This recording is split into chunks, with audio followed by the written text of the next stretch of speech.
Toda Copa do Mundo tem um rosto. Em 1958 foi o Pelé, um jovem garoto que simplesmente explodiu em jogos importantíssimos. Em 86 foi o Maradona, com a mão de Deus e o gol do século. Em 2002 foi o Ronaldo, o fenômeno e o Penta para o Brasil. E por muitos anos, o futebol pareceu pertencer a apenas dois únicos nomes. A vantagem é do Barça, bola do Rakitic, o Messi, chegou de novo, deixou o Boateng no chão, com cobertura, e golaço!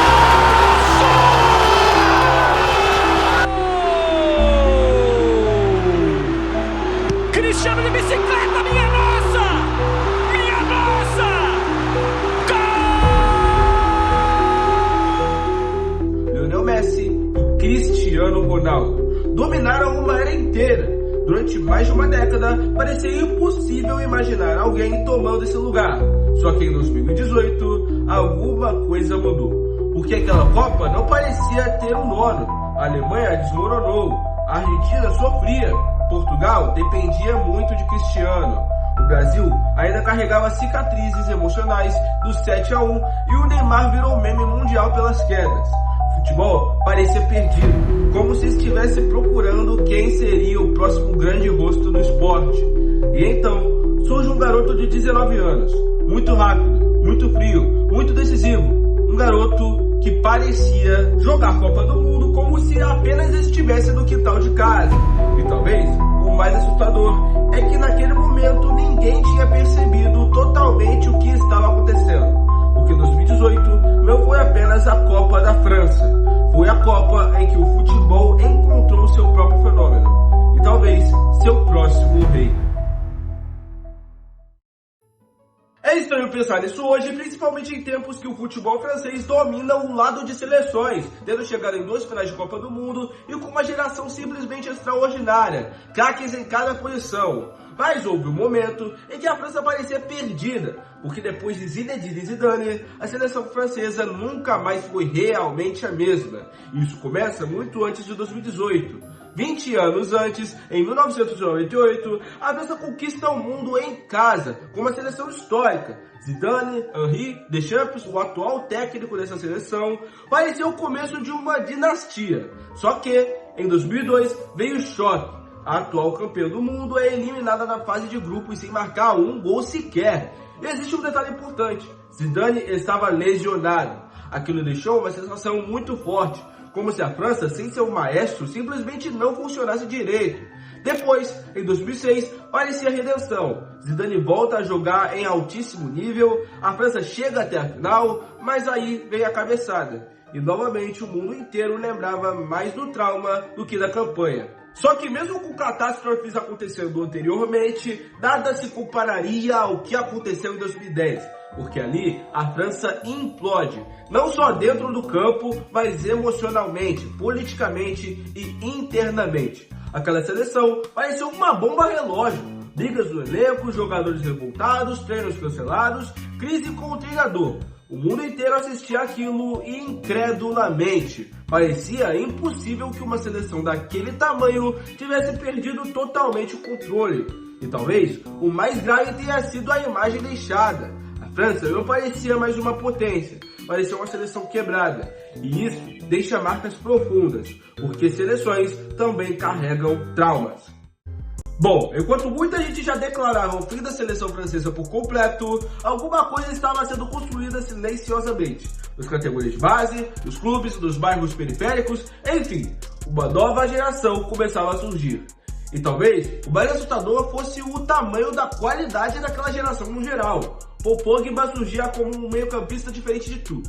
Antoine Griezmann crescia absurdamente no futebol espanhol. N'Golo Kanté parecia correr por 3 jogadores ao mesmo tempo. Rafael Varane, o zagueiro, virava multicampeão do Real Madrid.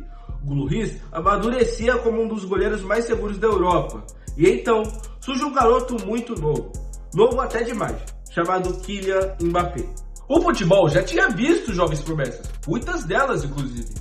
Porém, o Mbappé parecia ser completamente diferente do comum. Afinal, ele não era apenas talentosíssimo. Na verdade, ele parecia ser inevitável. E tudo explode no Mônaco. Aquele Mônaco de 2016-17 era um time perigosíssimo. Treinado por Leonardo Jardim, a equipe jogava num ritmo absurdo. vertical, rápido e agressivo. E no meio daquele sistema, Mbappé vira um pesadelo. Naquela temporada mesmo, o Mônaco não apenas vence a Ligue 1, mas quebra a hegemonia do PSG e chega até a semifinal da UEFA Champions League. O mundo começa a olhar assustado para aquele garoto, porque ele fazia coisas que não pareciam normais para a idade dele. Velocidade absurda, frieza, personalidade e decisão. Ele não parecia sentir pressão, e talvez isso fosse o mais assustador. Em 25 de março de 2017, Kylian Mbappé estreia pela seleção francesa principal. E desde o começo já existia uma sensação estranha, como se todo mundo soubesse que aquele garoto iria mudar alguma coisa. E sabe o mais impressionante? Ele parecia entrar em campo sem medo nenhum, como se jogar pela seleção francesa ou jogar videogame fosse praticamente a mesma coisa emocionalmente para ele. Enquanto isso, a França chegava perto de finalmente se curar de tantos desastres, porque em 2016 a seleção tinha chegado na final da Eurocopa em casa, mas perdeu para Portugal. E aquilo doeu muito, parecia mais um trauma entrando para a coleção francesa. Mas olhando hoje, talvez aquela derrota tenha preparado mentalmente aquela geração, porque em 2018 a França parecia diferente, mais fria, mais madura e muito mais forte emocionalmente. E então começa a Copa do Mundo de 2018 na Rússia. E rapidamente o mundo percebe uma coisa: a Copa estava estranha. A Alemanha, a atual campeã mundial, cai da fase de grupos, uma das maiores zebras da história das Copas definitivamente. E isso choca o mundo inteiro, porque parecia simplesmente impossível isso acontecer, ainda mais depois da ótima Copa das Confederações feita um ano antes, em 2017, e na qual os alemães tinham feito uma campanha tão boa ao ponto de vencer a competição. Ao mesmo tempo, a Argentina parecia completamente bagunçada. Messi carregava um peso absurdo sozinho. Portugal dependia quase que exclusivamente de Cristiano Ronaldo. E o Brasil tentava reconstruir a própria imagem depois de 2014. Só que algo estranho acontece com o Neymar. Ao invés de virar símbolo da Copa, ele vira meme. As quedas, as simulações, as reações exageradas fazem o mundo inteiro zoar aquilo. E talvez isso já simbolize muito bem 2018, porque parecia uma Copa onde os velhos protagonistas estavam perdendo força. E no meio daquele caos, Mbappé crescia cada vez mais. A Copa do Mundo avança. A fase de grupos se encerra, com algumas seleções gigantescas, outras pelo menos competitivas, caindo já aí. Vem as oitavas de final. Junto com ela, um dos jogos mais emblemáticos e esperados dessa competição. Argentina contra a França. Mbappé contra Messi. E olhando hoje, parece até roteiro de filme. Porque de um lado está um dos maiores jogadores da história, tentando carregar uma seleção caótica nas costas. Do outro, um garoto de apenas 19 anos que parecia ter sido criado em laboratório para o futebol moderno. E talvez o mais absurdo é que aquele jogo começa equilibrado, tenso, pesado. Só que, aos poucos, Mbappé começa a destruir o jogo. E a primeira grande explosão vem numa arrancada absurda. Ele pega a bola no campo de defesa e simplesmente atravessa a seleção argentina, com faca cortando manteiga. Parece videogame, parece que ele estava correndo em velocidade diferente dos outros jogadores. O lance termina em pênalti e gol francês. Naquele momento, o mundo começa a perceber que tinha alguma coisa muito errada com aquele menino. Mas ainda não era o auge, porque ele viria depois. A Argentina tenta até lutar, o Messi tenta responder, enfim, o jogo vira um completo caos.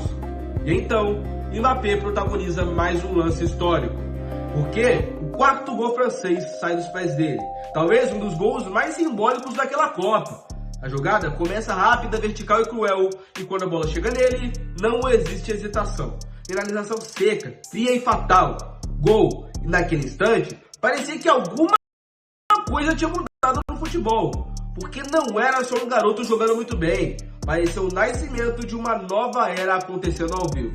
Existe um detalhe absurdo nisso, porque o Mbappé vira apenas o segundo adolescente da história a marcar um mata-mata de Copa do Mundo. O primeiro? Pelé, Edson Arantes do Nascimento. Isso não é normal, isso não acontece. E aí que 2018 ganha um peso histórico gigantesco. E quanto mais a Copa avançava, mais a França parecia inevitável, mas não porque jogava um futebol mais bonito. A França era eficiente, fria e cirúrgica.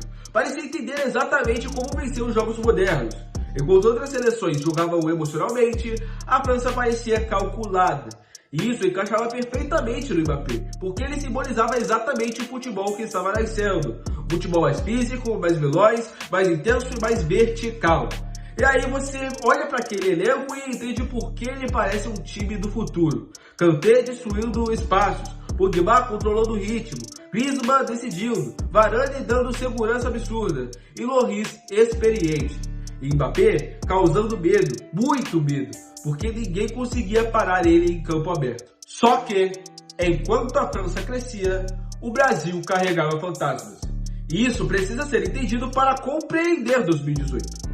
Porque aquela seleção brasileira era muito forte tecnicamente, talvez mais forte emocionalmente do que de 2014. O trabalho de Tite tinha reorganizado o time finalmente. As eliminatórias sul-americanas foram excelentes e o Brasil voltou a parecer confiável. Só que existia um problema invisível, o trauma. Porque algumas seleções perdem jogos, mas outras carregam cicatrizes. E o 7-1 tinha deixado marcas profundas. A pressão em cima de Neymar era absurda. Parecia que ele tinha que jogar, liderar, decidir, carregar o país inteiro e ainda provar para o mundo que não era apenas marketing. Era peso demais. E isso explode justamente contra a Bélgica, nas oitavas de final. O jogo onde o Brasil cria chances, pressiona, mas emocionalmente parecia nervoso o tempo inteiro. E então veio o lance do Fernandinho. Gol contra, desvio fatal. E aquilo muda completamente o clima do jogo. Porque o Brasil volta imediatamente para um lugar emocional muito perigoso. O medo. Não era o mesmo colapso de 2014, mas parecia uma continuação psicológica dele. Enquanto os gigantes caíam, uma seleção começava a escrever histórias silenciosamente. A Croácia. E sinceramente, o que aquela geração fez foi absurdo. Porque era um país pequeno, sem uma profundidade absurda de elenco, mas com uma geração extremamente talentosa liderada por Luka Modric. A campanha croata parecia impossível, jogos pesados, prorrogações e desgaste físico absurdo, mas eles continuavam sobrevivendo. E Modric jogava como maestro, controlando o ritmo, dando calma e decidindo momentos. Talvez o mais simbólico é que aquela Copa transforma ele em bola de ouro, quebrando a hegemonia de Messi e Cristiano Ronaldo. Até individualmente, 2018 parecia anunciar que uma nova era estava chegando. E então, chegamos na final da Copa do Mundo FIFA de 2018. França contra Croácia, experiência contra sobrevivência, futuro contra sonho. E honestamente, a Croácia joga até que com coragem absurda. Mas a França parecia pronta demais, madura demais e forte demais. No meio daquele jogo, Mbappé marca na final da Copa do Mundo com apenas 19 anos. Naquele momento já não existia mais dúvida. O futebol tinha encontrado seu novo fenômeno. A França vence por 4-2 e é bicampeã mundial. E o mundo inteiro olha para Mbappé. Mas talvez o mais curioso é que ninguém imaginava até onde aquilo ainda iria. Porque olhando hoje, 2018 parece apenas o começo oficial da era Kylian Mbappé. Talvez 2018 não tenha sido a Copa mais caótica, nem a mais polêmica ou a mais emocionante da história, mas talvez tenha sido uma das mais importantes, porque foi uma Copa de transição, uma Copa onde o futebol parecia se despedir lentamente de uma geração histórica e olhar pela primeira vez para o futuro.